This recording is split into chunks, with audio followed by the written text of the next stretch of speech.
Popping trees. Ridicache, Thierry du Val-d'Estia, Ridicache, Franck Diva, Maraja deuxième, Maraja qui revient sur Ridicache, Maraja les deux favoris, Ridicache, Ipiti Foura, Ridicache, Franck Diva, Thierry du Val-d'Estia, Maraja est deuxième, Olteni Biwell c'est troisième, Olivier Garcia quatrième, Quater Jetli cinquième.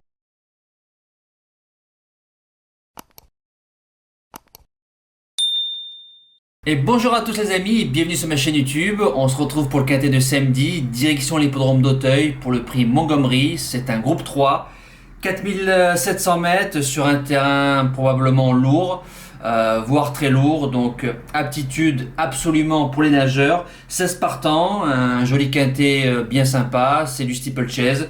Voilà, on va essayer d'être bon pour demain. On démarre les bases de jeu. Mon gagnant, le 15, Expresso Collonges, Kylian Dubourg, Kazakh Papo, Guillaume Macaire. Vient de faire deuxième de la course de référence, le prix Violon 2. Il a 3 sur 3 sur le steeple d'Auteuil. Sa mère, Quadrette Collonges, elle est dans le lourd, donc ça va être une première pour lui. Je pense que ça va aller. Ça peut être la seule contre-indication. Le cheval me décevrait en ne jouant pas la victoire demain. J'y crois beaucoup. Deuxième base, le 2, Enola Gay qui a fait troisième du prix Violon 2, association Jérémy Da Silva, Yannick Foin. Elle m'a surpris ce jour-là, c'est une excellente sauteuse, elle a déjà gagné tiercé, elle a répété, elle adore le terrain lourd. Pour sa première sur le steeple d'Auteuil, donc bon troisième de la course de référence, elle doit logiquement répéter cette très très belle performance. Le challenger, le numéro 3, Foudélis, premier atout François Nicole. Alors Foudélis a eu le luxe de courir groupe 2, un petit peu trop dur pour lui. C'est le troisième du prix du président de la République. A fait 2 courses entre le mois de mai, une au mois de juillet, une au mois de septembre, pour préparer, je pense, ce groupe 3. Adore le terrain lourd, je fonce. Premier outsider, deuxième atout François Nicole, c'est Poligny qui a peut-être un petit peu moins de classe que Foudélis, mais c'est un excellent sauteur, a déjà réussi dans les quintets, c'est son premier groupe, il a 2 sur 5 sur le steeple, a déjà réussi en terrain lourd, la forme Nicole, j'y crois beaucoup. Deuxième outsider, le numéro 7, Le Mans, qui fait que de surprendre. Pour moi, c'était pas trop le cheval d'Auteuil, c'était plutôt le cheval de Cannes-sur-Mer, tout ça, de Compiègne, de Pau. Le Mans, il fait toutes ses courses, il répète sur Auteuil, il a 5 sur 7 sur les gros. Il va très bien dans le lourd, il doit pouvoir réussir à prendre une place entre 4 et 5e demain. La suite du pronostic, j'ai mis le 1, Red Milo Impérial, qui vient de gagner le prix Violon 2, brillamment, super, il prend 4 kilos, arrive avec le plus gros poids, mais c'est un super sauteur qui a des références en terrain lourd. Maintenant, en 65 de valeur, s'il gagne, il me surprendrait, mais il doit pouvoir lutter au moins pour une belle place. Après, le numéro 10, Doudingue, Ludovic Philippron, Lenders qui est à l'entraînement. C'est un duo en général qui marche très très bien. Il vient de faire une course de rentrée d'1 an. Il a 4 sur 6 sur les gros d'Auteuil. Si on met Ludovic Philippron dans le groupe 3 demain, c'est à mon avis pour jouer les très très belles places. Alors je le garde. Et je finis avec le numéro 5, Soufflenheim, James Reveley, Guillaume Macaire. Alors lui, c'est un super sauteur qui a déjà battu facilement ma base gagnante, Expresso Collonges. Au mois de septembre, il a 2 sur 2 sur le steeple. La seule contre-indication, c'est le lot touffu. Voilà, c'est un lot quand même assez dur, plus 16 partants. Si le cheval s'en sort, il peut créer la surprise. En cas de non partant, le 9, Bicudo As, le duo Alexis Renoir, David Cotin qui vient de gagner brillamment le dernier quintet sur Auteuil avec Surroi.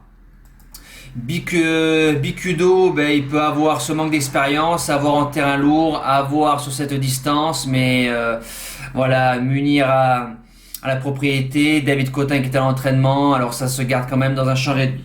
Mes impasses, le numéro 12, Dollar des Mottes, ce qui me dérange.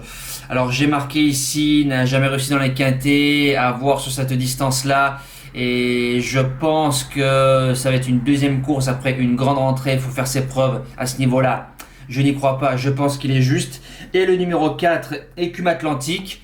Écume Atlantique, qu'est-ce que j'ai marqué sur lui? Il a 3 sur 5 sur les gros. Voilà, maintenant, groupe 3, sur cette distance-là, en terrain lourd. Je pense que ça va être dur, ce sera sans moi. Voilà, le quintet c'est fini, nous passons au cheval du jour.